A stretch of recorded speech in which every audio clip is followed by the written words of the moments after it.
is responsible to ensure that schools remain safe environments for both teachers and learners? Should social media be commended or criticized for helping expose incidents of violence at schools? How can teachers deal with ill-disciplined learners without having to apply corporal punishment? And why is it important for parents not to abdicate the responsibility to instill discipline in their children? What time is it? It's question time.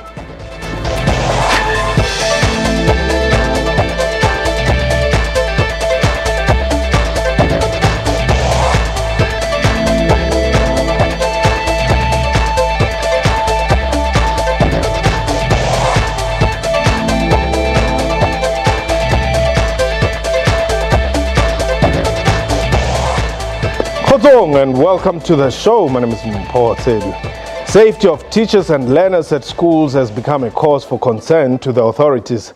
In a recent interview, Minister of Basic Education Angie Motshekga said South Africa's teachers operate in stressful environments without measures to instill order among ill-disciplined learners.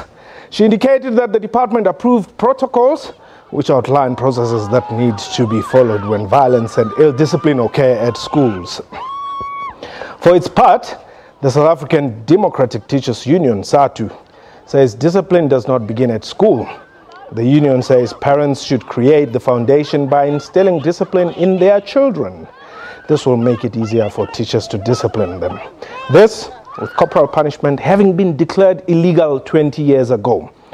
Meanwhile, the Gauteng Education Department is yet to resolve racial tensions at the Klipspruit West Secondary School south of the province, sparked by alleged opposition by some community members who are against the appointment of a black principal. In another development, 28 learners had to receive urgent anti-retroviral treatment after 3 learners pricked them with syringes. We are live, and therefore you can call us and air your views.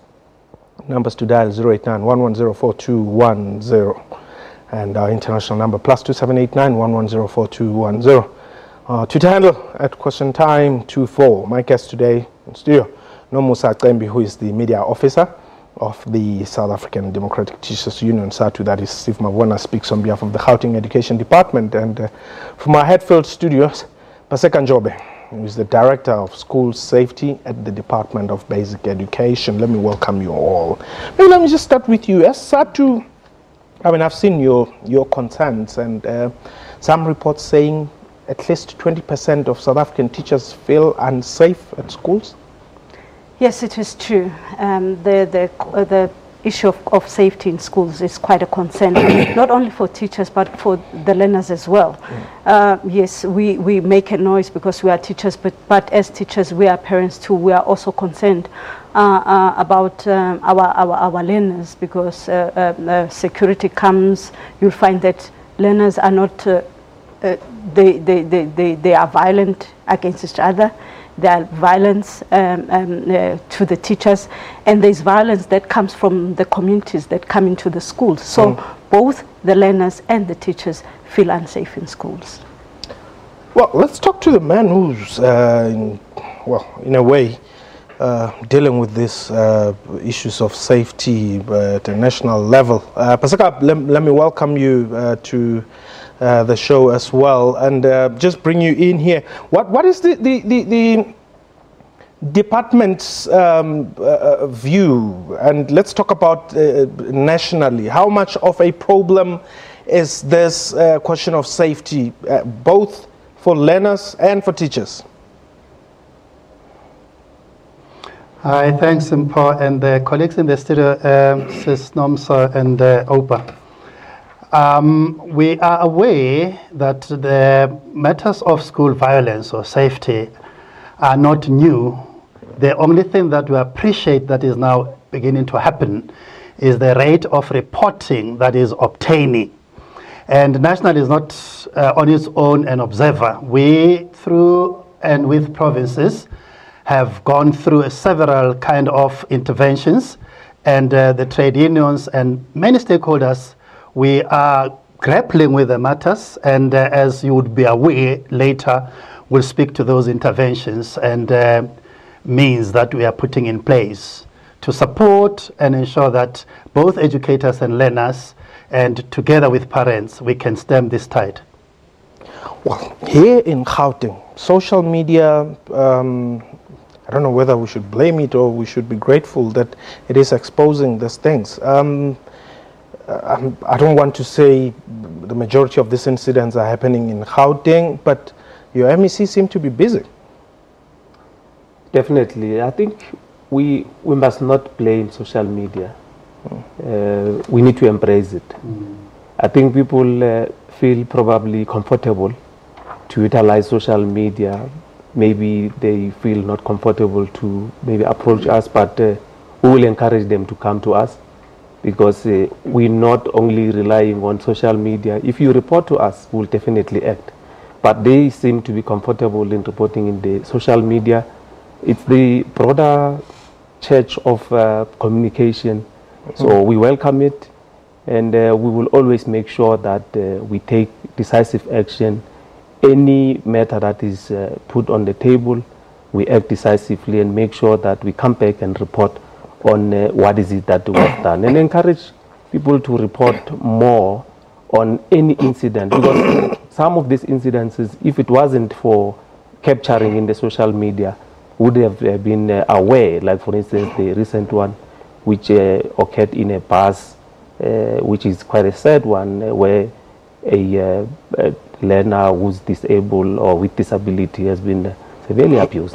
But, you know, I saw that one, but there's also this incident where, I mean, kids had to take anti-retroviral treatment as precautionary measures because they were pricked with some syringes.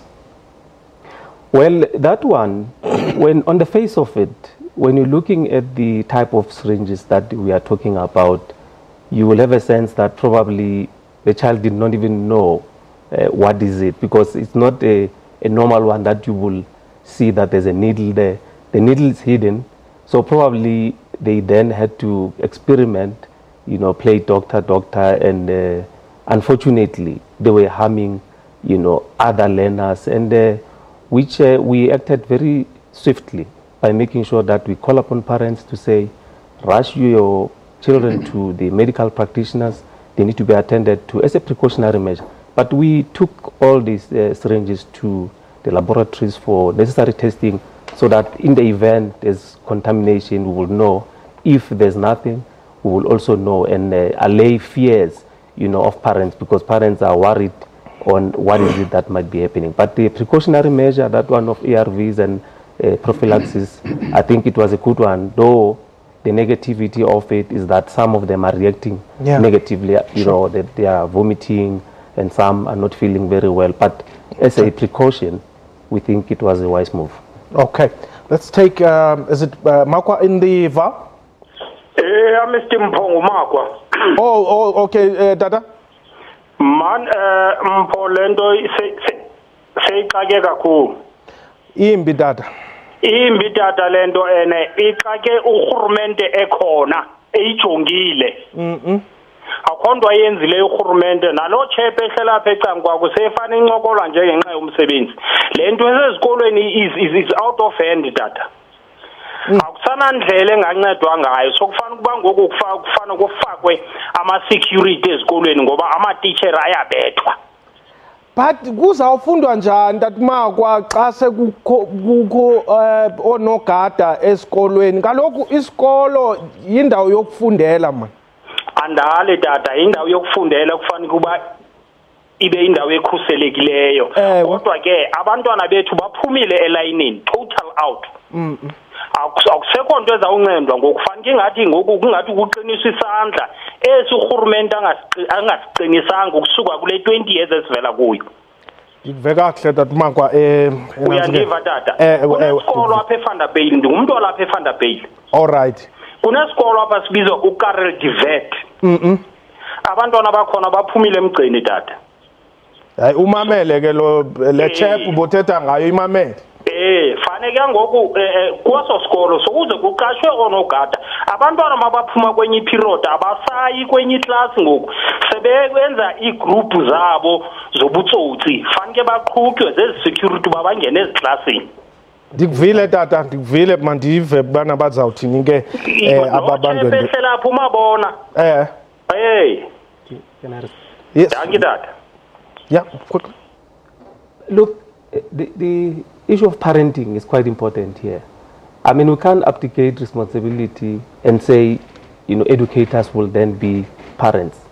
In a way, educators, yes, they are role models, they play a parenting role, but they can't play fully a parenting role. I mean, if our children are ill-disciplined, where do they come from with the ill-discipline?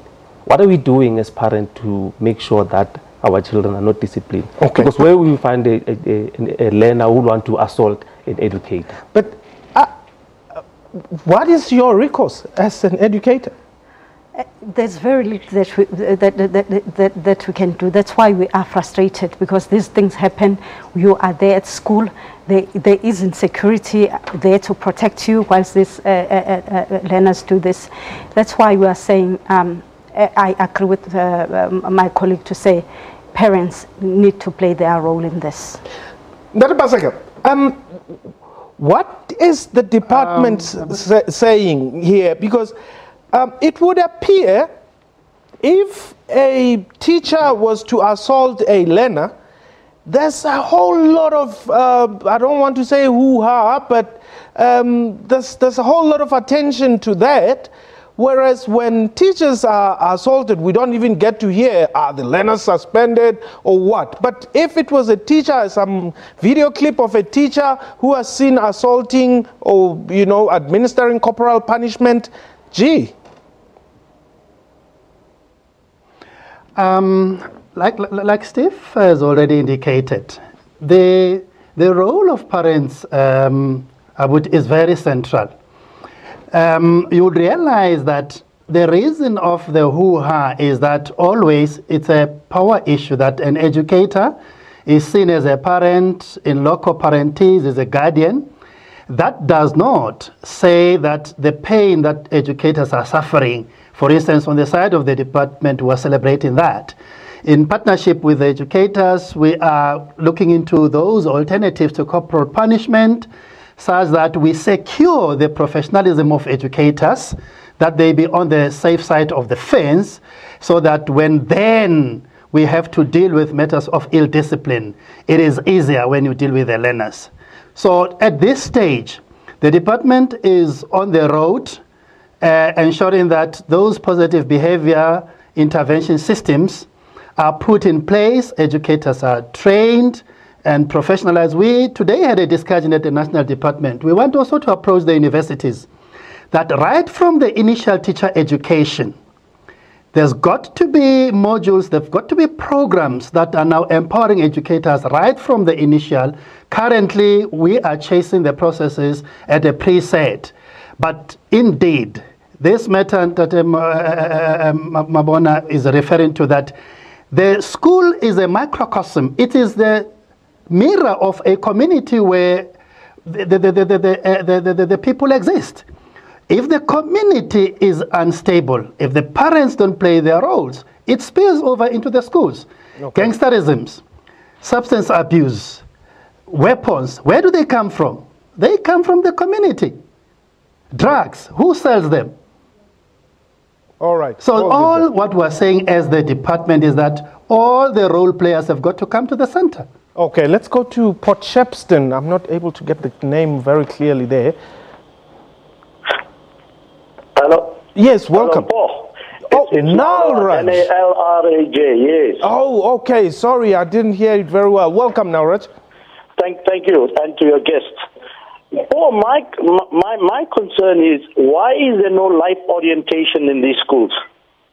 Because I think it starts when a learner is being admitted to that particular school. There should be rules and regulations whereby that particular learner, jointly with both parents, if they have both parents, should be present when the admission is done, so that the parents also know what the rules and regulations of the school are. Mm. And if they don't follow these rules and regulations, stringent measures must be taken, because they are being accepted on those conditions. And far too often you find that parents are to blame because they are very, very quick to point finger at the educators.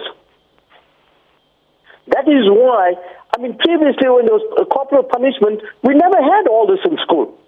In fact, when you went home and complained about the teacher to your parents, you got another few smacks from your parents for misbehaving in school. But today, the learners don't even respect their parents. So how do you expect them to respect the learners? Yeah. And also, I mean, I know when we were in school, you used to have the educators patrolling the grounds. They used to be on duties in the corridors. They used to be on duty on the grounds. Where is that today? There is no such. No, Raj, we get your point. Thanks very much for the call, calling us from Port Shepstone. We're going to take a quick break. When we return, we continue with this discussion. Please do give us a call, 089-110-4210, or our Twitter handle at QuestionTime24. We shall return.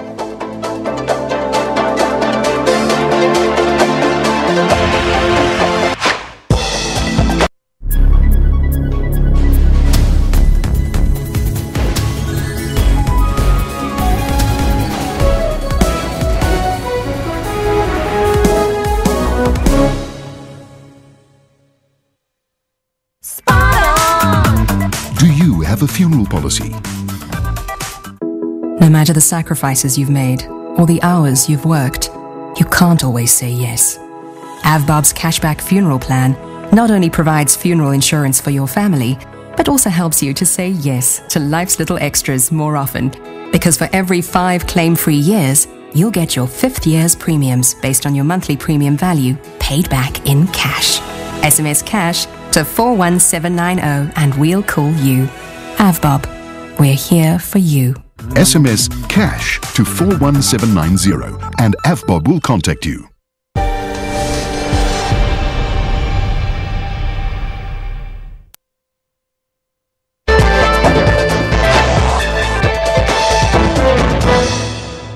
Welcome back. You're still watching Question Time. Today we're talking about corporal punishment. We're talking the reports of incidents of violence at schools. And my guest, Nomusa Cembish, is from SATU. And of course, Steve Mabona speaks on behalf of the Gauteng Education Department. And from our Hatfield studios, the Director for School Safety at the National Department of Basic Education, Dr. Basekade. Let's go to Rocklands in Bloemfontein. Is it Tabiso? Good day, how are you? I'm well, thanks for the call, Ndate. Good. You know what, I think that it's high time that our government should go back to the drawing board. Most probably regarding these too much rights that they have handed over to kids or to children, to school boys and school girls. So they need, I think if they can revisit corporal punishment, but it should be regulated. School governing body should take part in that. They should observe when the punishment is being given, to prevent. Corporal punishment should be reinstated, but it should be regulated. Everything will come to order.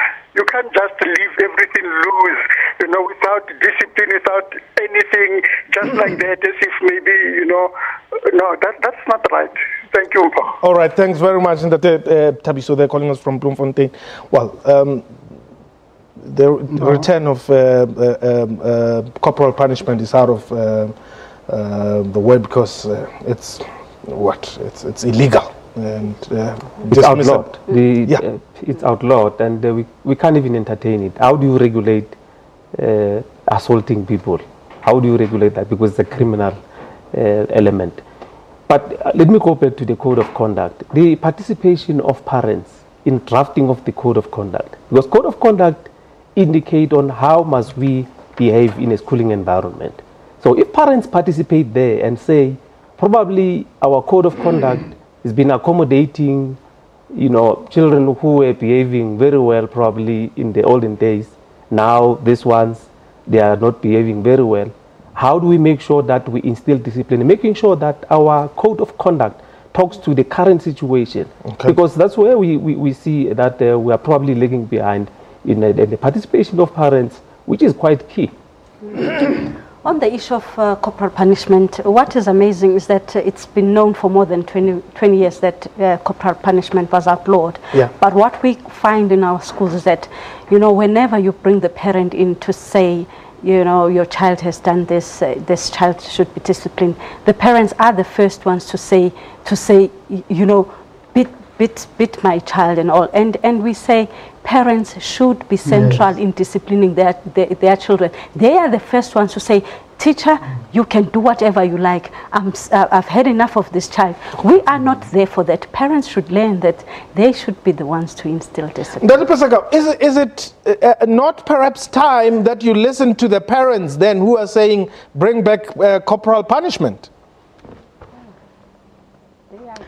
Mpo, there are things that we are here also to educate parents. Okay. Take one boy that you teach Hore, when there is a problem, use violence to resolve it. He grows into a man. He becomes a husband. Then they have conflict kamotu. The only way he knows, I'm using the boy child, unfortunately, is that when there is a problem, you resolve ethical conflict. Is that how and what education ought to do to a citizen? The last part I want to indicate to parents is that there are about 26,000 schools in South Africa. There are about 12 million children. Now, if they say, let us bring it back, let us monitor, will we have about 25,000 parents reporting from 8 to 14 hours at school? Will we have parents to supervise more than 12 million learners every day? Okay. Just as a scenario. Okay. Like Steve has said, solutions don't lie in the wrongs that we condoned in the past, because corporal punishment, even historically, it was regulated. That only a principal can meet corporal punishment, 2 sticks, maximum 5. Even then, in the olden days, it was. However, it was abused. Okay. So we can't go back there. All right, hold it then. Let's go to, is it Limpopo, Shepherd? Yes, Shepherd, welcome. Shepherd? Okay, Shepherd is no longer there. All right. Well, 08911042110 is the number you can dial. Let's hear your views. But let me tell you something. I mean, we travel. And I want to give you an example of faraway countries. Go to Lesotho, for instance. The problems that you South Africans are battling with in terms of the discipline and behavior of learners, Lesotho doesn't have those problems. Zimbabwe, they do not have. Botswana, they don't have those problems. Why? No, look, we cannot divorce the society from schooling environment. Where do we live? I mean, as a country, where are we in terms of the level of violence? Like as we were saying, and why would you now say or have an expectation that schooling will then be an institution that will be saying administer violence or make sure that violent learners are then administered? I mean, I can make an example. There was a learner who was not well behaved in the West Rand. And when the parent was interacted with, the parent said, no, I had enough of that child. If you want, you can take that child to the police station. Now, as a school, how do you do that? Because as parents must then assist you to say. But they are assisting you. They're saying, take my problem to the police. But that's not the way to go. I mean, if a child is deep in drugs, that child must be rehabilitated. At the expense of the state. Okay. No. But a parent must then must play a major role there to assist the process. Because if a parent is not there, who is going to be making sure that you monitor? Because that child must not be at school, must be monitored at the center. From the center, then a parent will say, this is what we see that is positive, and then take the child and bring the child at school, not bring problem at the school. Let me give you closing remarks. On that issue, you know, comparing to these countries, we should look at the social factors that are there. I mean, if you... So you're saying you've got spoiled brats here in South Africa? It's not spoiled brat. We are having a rapidly changing society. We are faced with issues of urbanization. We are faced with issues where we have... Harare is urban. We are faced with a lot of our kids are home. Kids are heading their families because in some homes they do not have parents. Okay. We have parents who are working far, who do not stay with their children. Perhaps they come over weekends. Sometimes they come once a month. Sometimes you find that kids are on their own. Okay. Unfortunately, we've run out of time. And let's wish you all the best. We wish you all the best indeed. And nale chap kamabon. We wish you all the best in your endeavor to create safer environments. Thank you. But that was question time for today. A big thank you to my guests and to you for watching the show. From me and the entire crew, you have yourself a wonderful time. Aibachot.